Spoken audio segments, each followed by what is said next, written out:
Buenas tardes, es un auténtico placer compartir esta sala virtual para tratar un tema tan necesario e importante con relación a la búsqueda del conocimiento desde otros horizontes epistémicos. Sean pues todas y todos bienvenidos a este encuentro de saberes en el cual tengo la esperanza sea de beneficio en sus investigaciones. En ese sentido, para esta gala epistémica le presento el tema de la investigación-acción participativa como metodología emergente en la generación de conocimiento desde lo regional, local y comunitario.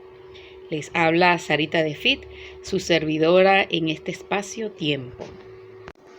Para conversar sobre la investigación-acción participativa, es prudente realizar un breve pasaje histórico sobre lo que se considera para algunos autores como Enrique Dussel una geopolítica del conocimiento, partiendo de preguntas generadoras como ¿qué es el conocimiento? ¿Cómo se conoce? ¿Y para qué conocemos? Encontrando aquí una primera dificultad que parte de que el conocimiento se comprende a partir de su ubicación en una teoría o en una escuela determinada, tal como lo muestra, por ejemplo, en los griegos, las ideas platónicas, las ideas de Aristóteles, o en la Edad Media con su teología del conocimiento, y luego en el surgimiento de la Edad Moderna del siglo XX, otras ideas o escuelas como el Renacimiento, el racionalismo, el empirismo propio del siglo XVI y XVII. Este primer hallazgo no lleva a otro, que es cuando nos preguntamos ¿y cómo se conoce desde nuestra América Latina y el Caribe? ¿Cómo obtenemos ese primer hallazgo los latinoamericanos si no estamos incluidos dentro de esa historia universal? Porque fíjense ustedes, la historia universal ha sido periodizada en tiempos como Edad Antigua, Edad Media, Edad Moderna y luego la contemporánea. Pero en ninguna de esas eras nuestro territorio, nuestro hemisferio está presente. Entonces, ¿cómo conocemos desde lo propio, desde lo sensitivo, desde el ser sentipensante o desde las ideas? Porque ni las ideas se corresponden con nuestra realidad, ni las percepciones son dentro de nuestros contextos los que interpretan o determinan una forma de conocer. Pues sí, la historia universal es una propuesta romántica o de los alemanes románticos que tiene apenas 200 años de existencia, en el cual declararon que Europa es el centro y fin de la historia universal, la cual además señala que no existe otra forma de filosofía, de ciencia, de modo de conocer, sino que es a través de sus lineamientos, de sus modelos y de sus métodos, los cuales son reconocidos única y exclusivamente por una comunidad denominada científica, facultada para aprobar, transmitir y reproducir verdades para todo el mundo. Sí, al mundo entero, uniformar el conocimiento en todas partes. Al ver el mapa del mundo, podemos ver la diversidad de territorios, las diferencias entonces que influyen en las personas del tipo fenotípico, genotípico, cultural, las prácticas ancestrales, todo ese equipaje, todo ese mundo que tiene cada cultura es negada por lo que se reconoció, se uniformó al mundo con el eurocentrismo. Pero que además esa forma de uniformar al mundo subyace dentro del ejercicio de la violencia, porque fue a través de la conquista y de la negación del otro que se impone en el mundo esa idea de que Europa es el centro del conocimiento. Entonces, al observar el mapa, nos golpea en la cara y nos devela que una de las razones de las iniquidades existentes a nivel mundial se surgen es de la idea de igualdad y uniformidad. Sobre la base de ella están camufladas delitos contra los pueblos del mundo. Porque al establecerse el eurocentrismo como fuente de donde brota todo conocimiento, se niega, se invisibiliza a otras realidades que pueden ser explicadas desde sus propios contextos, generando con ello nuevas teorías. Pero que además oculta la simbiosis de ideas que se contraponen, pero que fueron utilizadas para el ejercicio del poder. Desde los sumerios hasta la caída del Imperio Romano, se devela que el origen de la idea de conocer no nace en Grecia, sino que los propios filósofos griegos señalan que provienen de Egipto, que una de las mayores herencias intelectuales estaban en la biblioteca de Bagdad, pero que además Asia legó conocimientos que fueron hurtados por la modernidad. Ejemplo de ello, la imprenta de Gutenberg, que ya la habían descubierto los chinos 1000 años antes de que Gutenberg la plagiara y señalara como una invención propia. Sí, los chinos ya utilizaban la imprenta para hacer libros, para imprimir papel moneda, entre otros, y que desde nuestras latitudes, además, señala Linares en su obra Nuestra América, pasado comunitario, porvenir socialista, que en nuestros pueblos originarios existían ingentes hallazgos científicos para la humanidad como principio, por ejemplo, de que la ciencia estaba al servicio de la vida y no del mercado. Ya existían matemáticos con dominio de leyes cósmicas, como un calendario de 374.400 años, tiempo calculado para los cambios que sufriera la Tierra y el cosmos. Que el pi de Arquímedes ya estaba inscrito en las pirámides de Teotihuacán. El área de la base entre el doble de su altura es igual a pi. ¿Sí? Estos hallazgos estaban inscritos en las pirámides de nuestros pueblos originarios. Que esa teoría de Darwin de la evolución de las especies ya estaba esculpida en piedra, en colores, en Chichén Itzá, 2000 años antes de que Darwin la propusiera, recordando que el mismo Darwin estuvo en Mérida y caminó por estas pirámides. Y cómo no olvidar, por ejemplo, cómo Tomás Moro plantea su utopía, pero que la utopía recoge las narrativas de los conquistadores sobre una tierra hermosa donde no existía el hambre, no existían las diferencias de clase y se vivía en armonía. Porque en efecto ya se practicaba la vida en socialismo.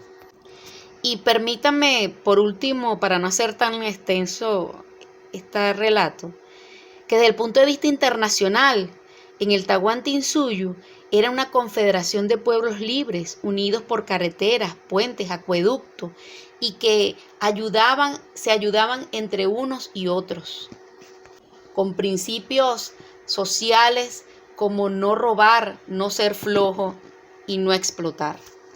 En definitiva, hay que replantearnos qué se conoce, cómo se conoce y para qué se conoce.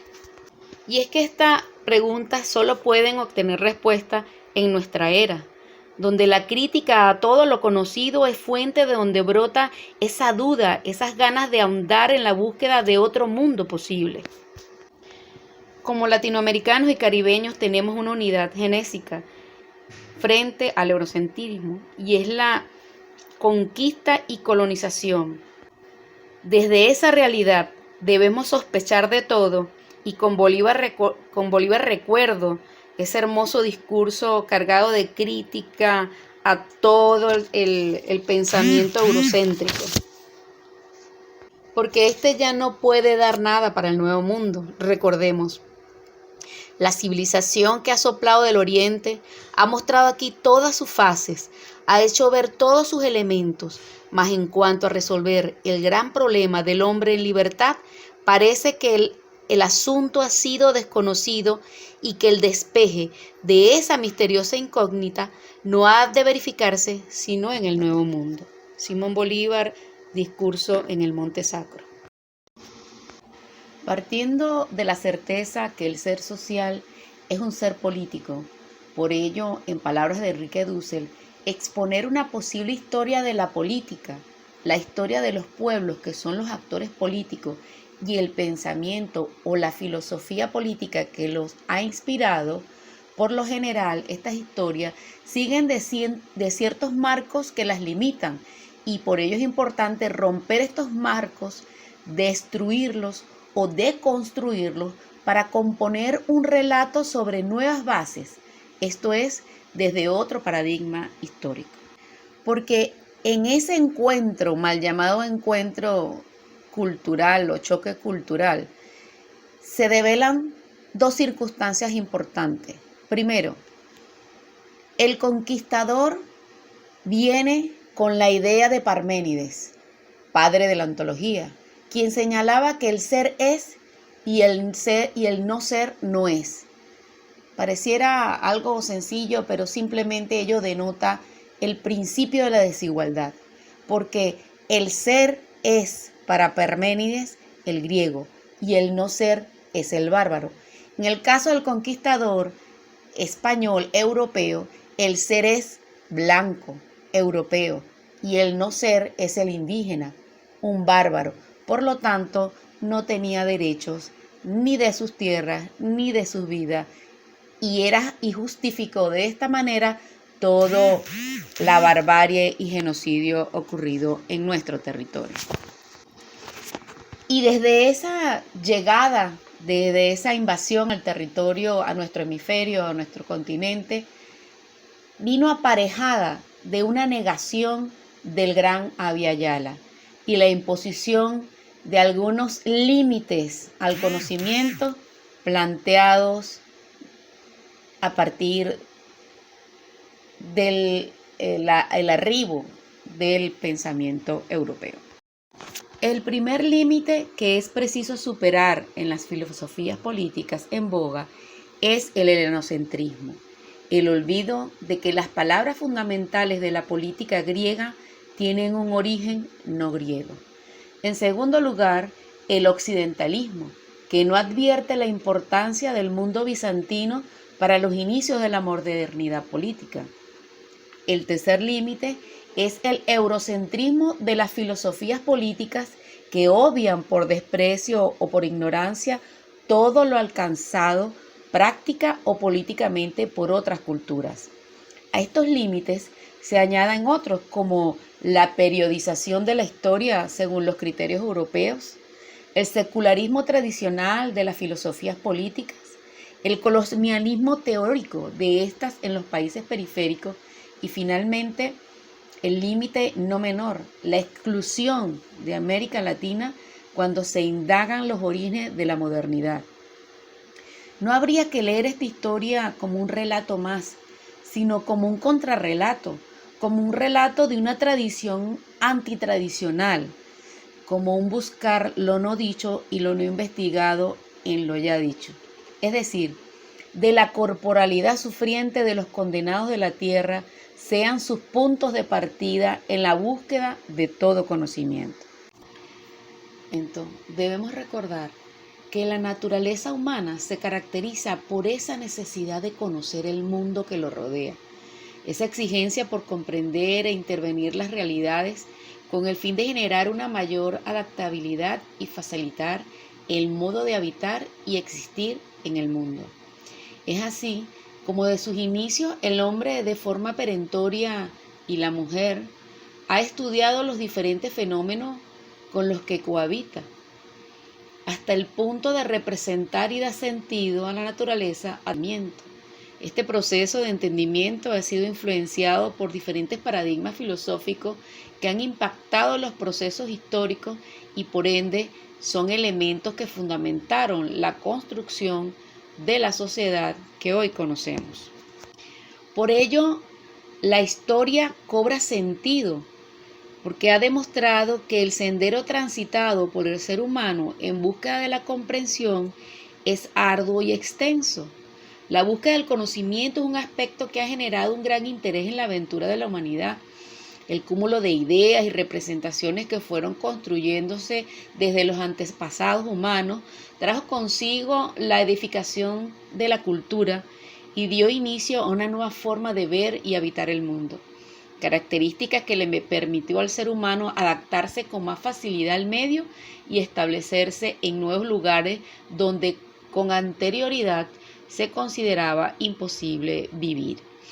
Esto le brindó la posibilidad de expandirse y prosperar en todos los rincones del planeta. Sin embargo, toda esta realidad de un mundo diverso y extenso, con culturas propias y significativas, fueron obviadas con un relato de la evolución del pensamiento periodizada en estadios por quien se considera el padre de la sociología, que es el matemático Augusto Comte, quien señaló que el espíritu humano, tomado como especie o como individuo, pasa en sus especulaciones o conocimientos y explicaciones de las cosas por tres fases o estadías, que son el teológico, propio de la Edad Antigua, el metafísico, del medioevo, y el positivo, de la era moderna. El primero es un estado preparatorio, el segundo transitorio respecto al tercero, que es el definitivo. Es importante advertir que el objetivo del espíritu positivo es la formación y constitución de la ciencia en su dimensión histórica. Toda ciencia posee un desarrollo histórico en sí misma. La historia de la ciencia es paralela a la de los estados sociales. Por ello, hace una unión de evolución científica y social. Recordemos que el positivismo está influenciado por el empirismo inglés y algunos enciclopedistas ilustrados, por lo que el positivismo reduce lo real a lo dado en la experiencia. No hay interpretación metafísica. Acepta el carácter racional e invariable de las leyes que regulan la naturaleza y la sociedad. En ese sentido, reacciona contra el idealismo. Entonces, el positivismo, frente al absoluto de Hegel, la teoría del saber y de la ciencia se organiza a partir de los datos concretos, que son la existencia histórica del hombre y la estructura material de la naturaleza. Las esencias del idealismo dejan de ser lo real. Lo real ahora es solo lo concreto, lo que se da en la experiencia. Definiendo con ello a la ciencia, o que la ciencia se construye en el conocimiento de lo positivo, los hechos, lo concreto, lo dado por la experiencia. Lo positivo a nivel práctico será lo útil, eficaz y constructivo. Entonces la sociedad es la única realidad concreta. Esta se organiza históricamente según sus tres categorías: orden, progreso y estado o estadio. Todo estado social manifiesta una determinación de la sabiduría universal y tiene una forma de explicar las cosas. En consecuencia, universalización del conocimiento y uniformidad en el método. En definitiva, para el positivismo, el saber positivo es un saber de los hechos. Solo es real o inteligible lo positivo, es decir, los hechos. Estos son los fenómenos que son dados al sujeto. Algo es positivo cuando es útil, cierto, preciso, observable, objetivo. El hecho en sí mismo es el objeto propio del saber positivo. Entonces, la función del conocimiento científico es establecer leyes a partir de los hechos. Una ley es una generalidad que expresa las relaciones entre los hechos. La ley da precisión, objetividad y rigor a los hechos. Entonces permite hacer previsiones para prevenir las contingencias del futuro. Prever para proveer. El saber positivo intenta unificar todas las ciencias, desde el presupuesto teórico que deben unificarse desde la ciencia humana, la sociología. Comte con esto intenta hacer una organización sistemática no solo de las ciencias, sino también de la humanidad. Estos criterios para hacer esa organización son la semejanza, la filiación y el grado de generalidad, complejidad. Estos están en proporción inversa. Las ciencias más generales son menos complejos, como la matemática. En el extremo opuesto está o estará la sociología. Hockenmayer sostuvo que el criterio de verificación como carta de aceptación para considerar una teoría como científica debería incluir el cuestionamiento de la sociedad basada en la racionalidad instrumental, es decir, aquella que apunta a los medios y en las propuestas de construcción de una realidad fundamentada la racionalidad formal, es decir, aquella que apunta a los fines por sí mismo. Ignorar la racionalidad formal nos sitúa en posiciones ideológicas que enmascaran la realidad con el propósito de legitimarla, independientemente de la clase social desde la cual se edifica un discurso, ya que en las circunstancias actuales la conciencia de cualquier clase social puede volverse ideológicamente limitada y corrupta, aun cuando por su situación ella esté orientada hacia la verdad. La teoría crítica, pese a toda coincidencia de sus elementos con las teorías tradicionales más progresistas, no posee otra instancia específica que el interés incito en ella por la supresión de la injusticia social. Recordemos que los positivistas ignoraron la forma como el mundo axiológico de los principios y los valores del investigador afectaba su objetividad. Para ellos, la objetividad estaba garantizada, razón por la cual no se preocuparon por los aspectos ideológicos envueltos en el conocimiento, sino por su utilidad para someter y controlar determinados elementos de la realidad social. Ahora bien, la teoría crítica señala que tal objetividad no existe, pues todo conocimiento está impregnado de ideología por el fin que persigue. Por esta razón, si el interés del científico es dar cuenta de la realidad sin pretender buscar las causas que generan los graves problemas sociales y sin hacer nada por cambiarlo, es conservador y no ético. Al contrario, sería ético y liberador, por lo que siempre tendrá un interés bien para someter o bien para liberar.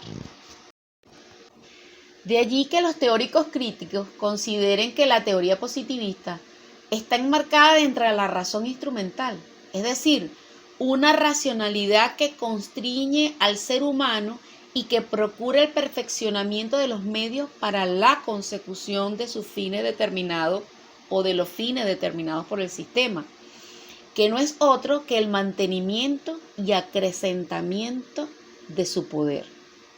Frente a este carácter conservador e instrumental del positivismo y del liberalismo burgués, los teóricos críticos plantean una racionalidad formal, es decir, una racionalidad que apunta hacia fines deseables por sí mismo y no a medios legitimadores del orden establecido, como lo hace el positivismo.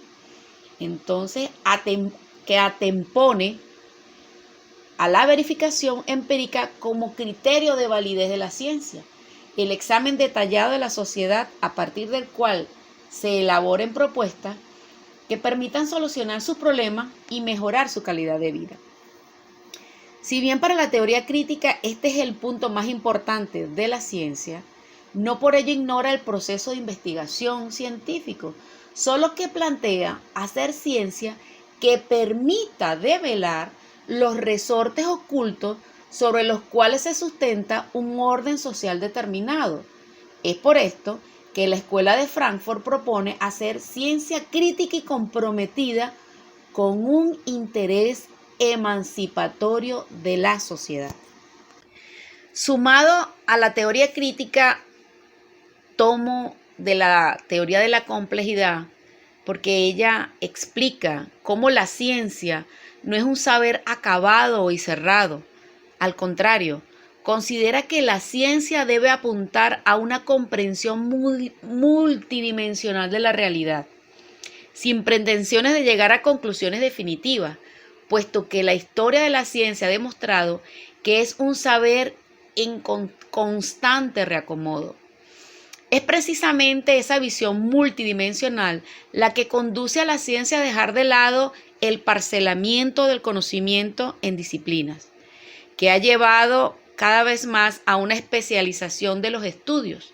No obstante, sin negar los conocimientos disciplinarios, la complejidad propone el paradigma transdisciplinario, así como complejidad y transdisciplinariedad van juntas en esta nueva forma de investigar y entender la realidad. De tal manera que la complejidad no se queda solo en el ámbito de la ciencia, pues reconoce sus limitaciones para captar las distintas dimensiones del ser humano, de la historia y de la sociedad en sus diferentes facetas: emocional, racional, psíquica, biológica, espiritual, económica, política, social, cultural, entre otras. De allí que promueve el diálogo de saberes donde la filosofía, la literatura, la teología, la poesía, entre otras, se integran para ampliar la visión de la realidad, pero sin dejar de aceptar las capacidades de la ciencia para comprender y explicar los fenómenos sociales. Dentro de este contexto, la complejidad y la transdisciplinariedad representan todo lo contrario al pensamiento simplista y reduccionista del positivismo. Esta nueva episteme viene pues a superar los fundamentos del pensamiento científico moderno.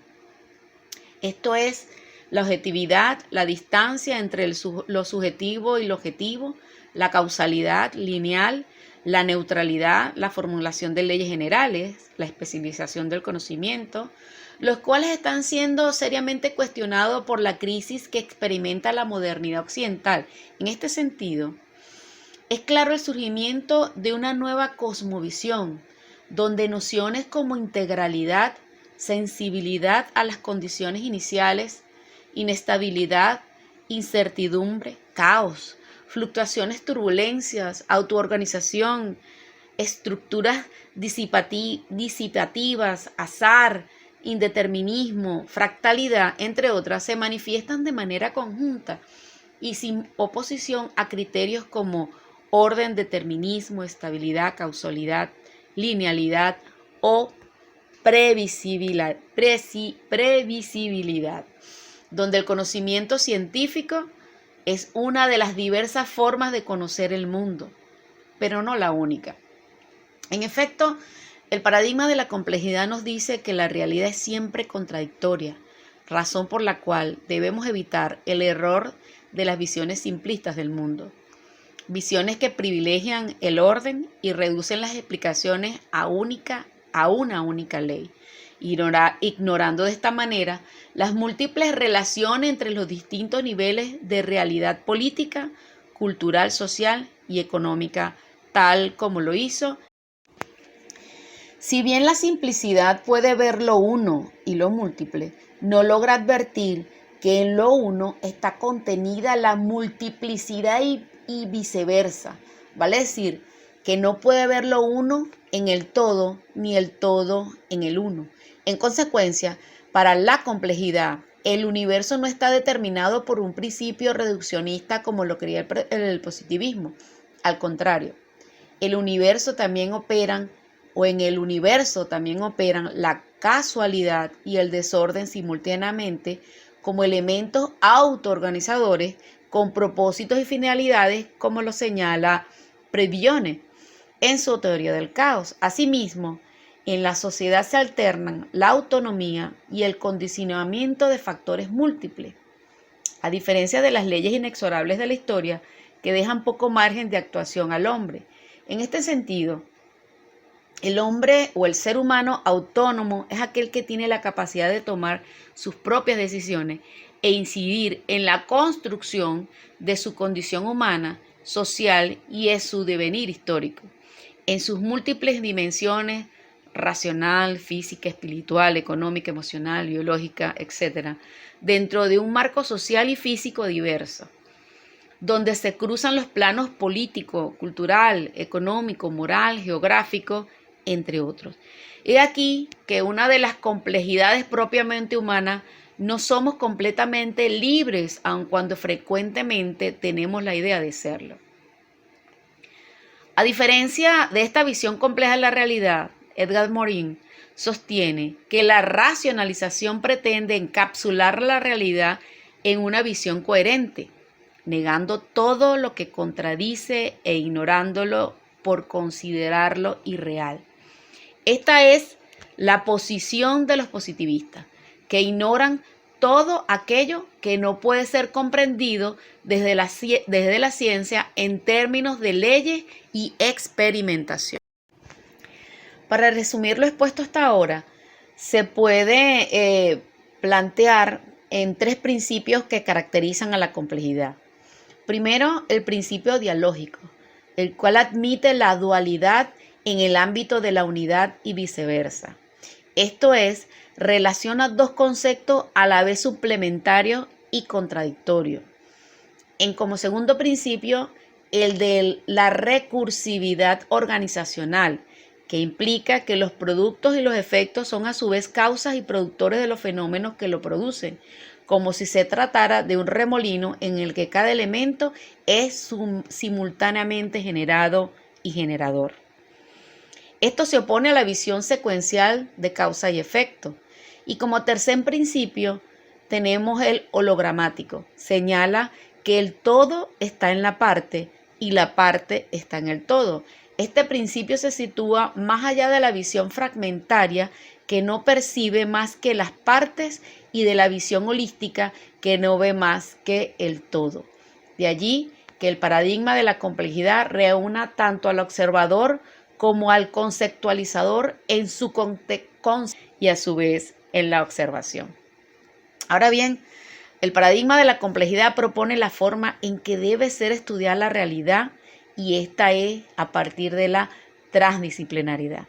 En consecuencia, la visión reduccionista con la cual se iniciaron las ciencias sociales desde el positivismo hasta hoy ha sido superada por los cuestionamientos que en especial han surgido en la segunda mitad del siglo XX, aun cuando todavía existen remanentes de tales postulados en algunos investigadores y profesores en las diferentes universidades en Latinoamérica y el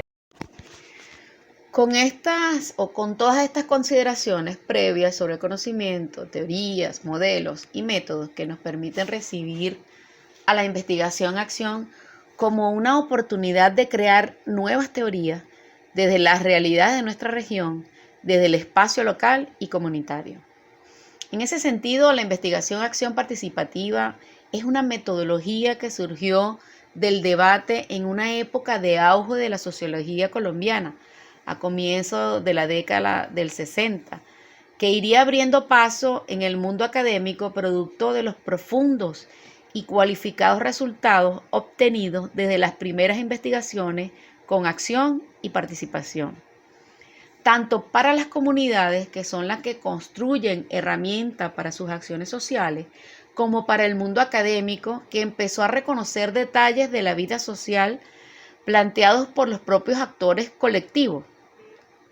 Si bien la IAP, como se conoce, surgió como una metodología inspirada en la sociología, se convirtió de inmediato en acción educativa, en tanto recuperó la unidad dialéctica entre la teoría, hasta ese momento alejada de los autores sociales, y la praxis, cuyo desarrollo demostró procesos de aprendizaje significativos, haciendo de la investigación una constante acción creadora tanto para los investigadores como para los actores sociales. Diría Orlando Fassborda que una de las características propias de este método que lo diferencia de todos los demás es la forma colectiva en que se produce el conocimiento y la colectivización de ese conocimiento. Esta nueva forma de investigar es una vivencia que transforma las relaciones entre investigador e investigado, entre estudiante y docente, superando por completo tales dicotomías, poniendo como prioridad la producción de conocimiento a partir del diálogo con quienes construyen su realidad, que se entiende como propia de los sujetos que participan de la construcción de conocimiento social. En ese sentido, tanto la labor investigativa como la labor pedagógica de construcción de conocimiento reconocen a los sujetos que hacen los procesos sociales y los reúne en la búsqueda y consolidación de propuestas transformativas de su compartida realidad. De tal manera que el profesor Falsborda propone a la investigación-acción como una cercanía cultural con lo propio, que permite superar el léxico académico limitante, busca ganar el equilibrio con formas combinadas de análisis cualitativo y de investigación colectiva e individual, y se propone combinar y acumular selectivamente el conocimiento que proviene tanto de la aplicación de la razón instrumental cartesiana como de la racionalidad cotidiana y del corazón y experiencia de las gentes comunes para colocar ese conocimiento sentipensante al servicio de los intereses de las clases y grupos mayoritariamente explotados, especialmente a los grupos que forman parte del campo, los cuales considera más atrasados. Por lo tanto, la investigación-acción participativa es un proceso dialéctico, continuo, en el que se analizan los hechos, se conceptualizan los problemas, se planifican y se ejecutan las acciones en procura de una transformación de los contextos, así como a los sujetos que hacen parte de los mismos principios a tener en cuenta durante el desarrollo de una investigación-acción participativa consecuente con sus postulados fundacionales, los cuales son los siguientes. Primero, la relación sujeto-objeto. Para la IAP se separa de la relación sujeto-objeto de la epistemología tradicional porque considera que el investigador es sujeto y los participantes son sujetos, permitiendo una relación de intersubjetividad y no de jerarquía objetivada del hecho social, propia del positivismo sociológico. Esto significa que quien desea conocer la realidad no puede estar en el contexto social meramente observando como objetos de estudios a los actores sociales, sino que con lo cual en el proceso de investigación todos los participantes del proceso son reconocidos como sujetos en donde la interacción solo es posible en un proceso de conocimiento intersubjetivo. Este es el principio de un nuevo paradigma en la investigación, que reconoce el proceso intersubjetivo, con ello identifica y vuelve protagonistas de la formación-aprendizaje a todos los sujetos que allí se encuentran como parte de los procesos sociales que permite el continuo cambio. Es decir, el sujeto investigador se vuelve sujeto investigado y el sujeto investigado se convierte en un sujeto investigador. Como segundo principio está la práctica de la conciencia. Este es uno de los elementos derivados del proceso de conocimiento sujeto-sujeto. Es la del ejercicio de la conciencia. En ese sentido, todo conocimiento reflexivo, autorreflexivo, genera conciencia en el sujeto, más aún cuando dichos procesos son grupales y sus resultados son para los partícipes de las acciones colectivas. Es decir, la IAP propicia reflexiones colectivas que permiten toma de conciencia igualmente colectiva, de tal manera que se rompe con la idea de generar conciencia desde la idea y la externalidad y se atiende a un nuevo paradigma donde la conciencia es praxis. La piedra filosofal de aquella trascendencia de un paradigma a otro radicó en la idea de que el conocimiento para la transformación social no se fundamentaba en la formación liberadora de la conciencia, sino en la práctica de esa conciencia. Como tercer principio está el redescubrimiento del saber popular. Para la IAP, reconocen los colectivos sociales un saber acumulado que se hace potencia y se desarrolla a partir de los anteriores principios descriptivos. Ordena y valida conocimientos ancestrales, deconstruye colectivamente prejuicios acerca de la realidad y promueve la innovación para trascender o superar la realidad en la que se encuentra la comunidad. En tal sentido, los grupos sociales se convierten en movimiento social, con un pasado reconocido colectivamente, un saber construido por todos y con propósitos sociales colectivos pensados para intervenir la realidad y transformarla. Entonces, la acción como elemento central de la formación se presenta como como el cuarto principio, la praxis. La praxis política ha de ser el centro de la formación en el ejercicio de ese reconocimiento de los procesos intersubjetivos de conocimiento, de los cuales se hablaba anteriormente, puesto que permite la cualificación consciente de la acción del sujeto social, unidimensional y colectivo. Y a su vez nutre el trabajo de las comunidades para realizar acciones que modifiquen las situaciones de pobreza, de marginalidad o desigualdad en las que por lo general se encuentra. De esta manera, la acción es transformación. Es en la práctica donde se deriva el conocimiento necesario para transformar la sociedad, aún más que asimismo, en este caso y de este sentir de la praxis, también se deriva un saber y un conocimiento científico. Se presenta otro principio que es la participación.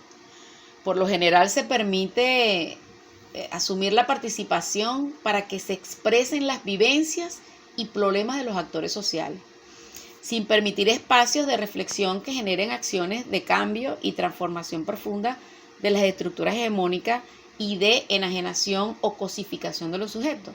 En tal sentido, para la IAP es necesario promover la superación de la idea de esa participación enmarcada dentro de los presupuestos del status quo impuesto a los colectivos sociales. Es por ello que la participación en manos de un promotor de la IAP potencia la libre expresión, plantea preguntas y cuestiones que desentrañen las reflexiones críticas que tienen los actores sociales, pero que no se atreven a compartir con los otros o a construir como alternativas populares. En ese sentido, la participación desde esta perspectiva es activa y crítica, por lo que no puede ser regulada más que por los colectivos o grupos sociales. Participar entonces es la posibilidad de actuar como iguales en un colectivo social que busca respuestas críticas a su situación económica, política, ambiental, social y cultural, siendo el educador investigador uno más del colectivo social, que pone su saber al servicio de dicha reflexión, aunque sin duda la potencia y la sistematiza, pero no por ello intenta imponer sus concepciones o generar relaciones verticales de imposición cultural. Porque la participación es, por lo tanto, la ruptura de la relación tradicional de dependencia, explotación, opresión o sumisión a todo nivel, individual y colectivamente, del sujeto en una relación simétrica o de equivalencia. Fundamentado en los principios antes señalados, podemos plantear los fines y propósitos que persigue la investigación-acción. 1. La transformación de la realidad concreta. 2. Salir de la dominación y transitar hacia estadios de emancipación, donde los sujetos reconocidos en la intersubjetividad como sujetos de saber participan y actúan mutuamente. Además, donde las relaciones son condiciones o se dan en condiciones de igualdad, sujeto, sentipensante. Y como otro fin fundamental y propósito está el contexto, reconocer el contexto, reconocer dónde están los elementos de dominación y explotación para poder transformarlo. Y sobre la base de estas dificultades, superar esos procesos de resistencia a los cambios y asumir en la práctica el nuevo paradigma, a conocer los conflictos como impulsores o posibilidades y el enorme temor por asumir la necesidad de subvertir el orden o el desorden establecido. Porque en definitiva, la investigación-acción es una herramienta destinada a dar mayor poder a los oprimidos a través del autoconocimiento sobre su específica condición y los mecanismos para superarla. La IAP ha generado toda una gama de resultados que no solo enriquecen las prácticas mismas de los participantes, sino que aportan significativamente en el debate actual sobre las ciencias sociales y sus límites. La investigación-acción es una herramienta que rompe con el monopolio de la ciencia, del pensamiento o del conocimiento científico impuesto desde el eurocentrismo. Entonces, la investigación-acción ha probado ser una herramienta útil en la búsqueda de una transformación activa de los movimientos y los sectores, sin hacerse o sin haberse propuesto como un método único o excluyente. Su importancia reside tanto en los efectos concretos de su uso como en la reflexión crítica que suscita. A modo de conclusión y para ir cerrando esta exposición, debemos señalar que es importante investigar en el profundo sur, mediante una red y un tejido cultural en nuestros trabajos, porque América Latina tiene mucho para aportar a la humanidad desde nuestra diversidad creativa y cultural, ya que somos seres humanos emotivos, afectivos. Por ello, recordemos que la investigación-acción se enmarca en un modelo de investigación social que trata de superar la idea detrás de que todo latinoamericano hay un eurocentrismo solapado y con ello dejar de elaborar investigaciones sin pertinencia social. Hay que transitar hacia métodos que nos acerquen al pueblo sufriente. En el caso concreto, o para ello, la historia se debe colocar como un contrarrelato. Buscar lo no dicho de la corporalidad sufriente de nuestros pueblos es el punto de partida de la investigación-acción. El investigador actual debe descubrir lo oculto desde el dolor de los oprimidos y oprimidas, excluidas de los condenados de la tierra y de la historia. Porque es importante señalar que los hechos nos demuestran que el mundo y la sociedad ya no es eurocéntrica, porque implica no abandonar los proyectos emancipatorios. Es necesario preservar el proyecto de la emancipación con varios y distintos, realizar los distintos contextos y caminos que nos lleven hacia otros destinos, dado que el sur no es geográfico, sino que es un proyecto de nuevas heterotopías posibles, de sociedades que se vean desde una nueva visión de ecologías, de los derechos de la madre tierra. Implica la transformación del mundo y la sociedad, y esto puede ocurrir por varios caminos no previstos por la ciencia y la filosofía occidental. En ese sentido, las epistemologías del sur, lo que se busca es que a través de la investigación se permita materializar ese otro mundo posible. Es por ello que el profesor Orlando Fals Borda se anticipa a esta idea, ya que no somos eurocéntricos, dedicando su vida como pionero e impulsor de los derechos de la tierra, de la participación popular en todo proceso de investigación social. En investigación no hay objetos, sino que siempre hay sujetos, que además promueve el ordenamiento territorial autonomista, autogestionario desde los propios sujetos, donde los espacios y regiones son una nueva manera de entenderlo, y el tiempo en el sentido teórico, con ello la búsqueda de la paz, del respeto de los territorios.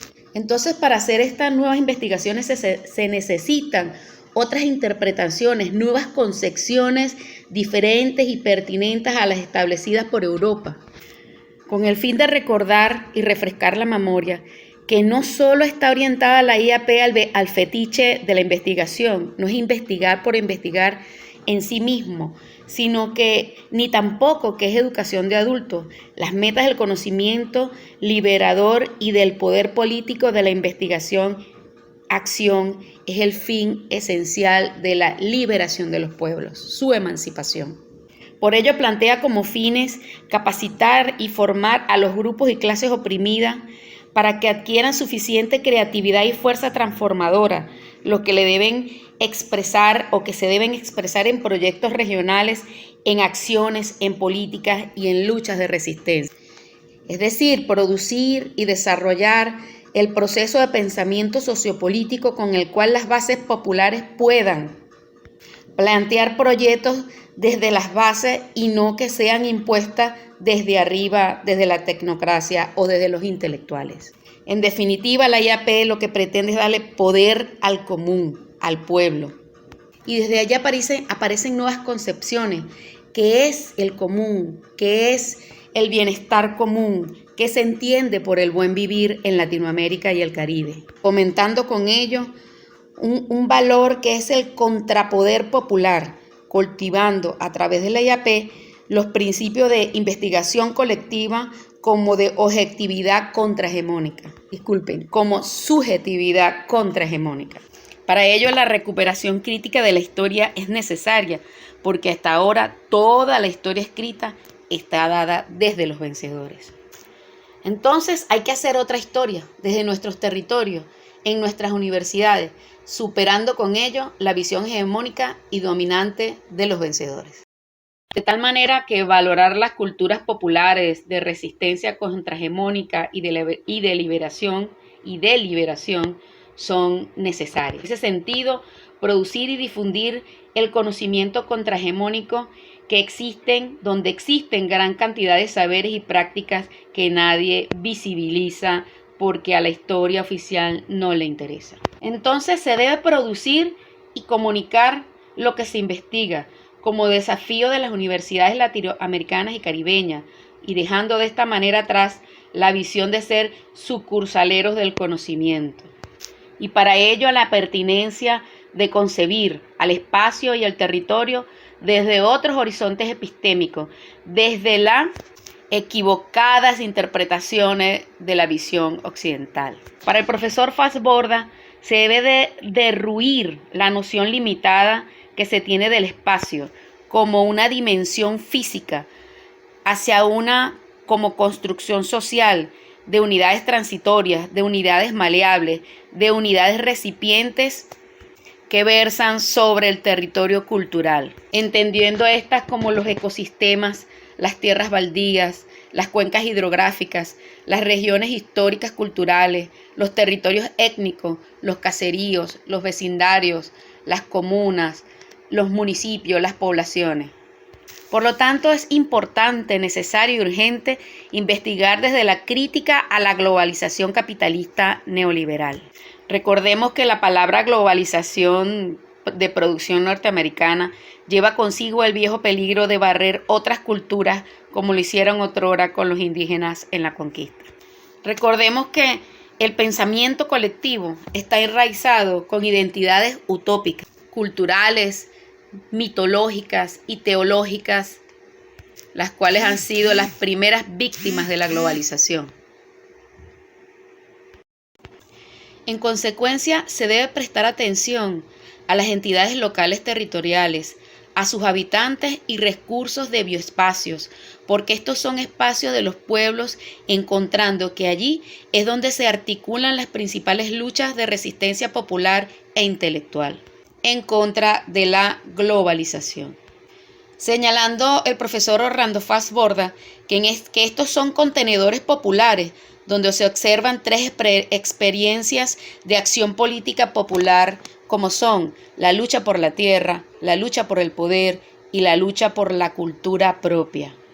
En definitiva, nos encontramos inmersos en una epistemología del sur como trabajos del nuevo ordenamiento territorial desde los estados plurinacionales y los derechos de la madre tierra. Para realizar esta tarea se debe tomar distancia del eurocentrismo sobre la base de la premisa que siempre habrá una comprensión más grande del mundo que la que determina la visión occidental, integradas estas a las ideas en los conceptos de la ecología de los saberes y la traducción intercultural. Por tanto, se trata de una sociología de las ausencias y una sociología de la emergencia, entendiendo que la sociología de las ausencias se refiere al estudio, a la construcción del conocimiento desde el colonialismo que degradó e invisibilizó a los saberes populares. Donde una sociología de la emergencia es aquello que emerge, que surge diferente a Europa, que trabaja sobre nuestro continente. Eso es la agenda de las nuevas investigaciones. Y para ello les invito a que sus referentes bibliográficos deben ir buscándolo desde las organizaciones de los estudios sociales como Claxo y Flaxo, donde se encuentran compendios de trabajos y propuestas de nuestros investigadores latinoamericanos y caribeños. Me despido por ahora agradeciendo esta oportunidad de intercambio de saberes, quedando a sus órdenes y ofreciéndoles un abrazo solidario. Muy buenas tardes.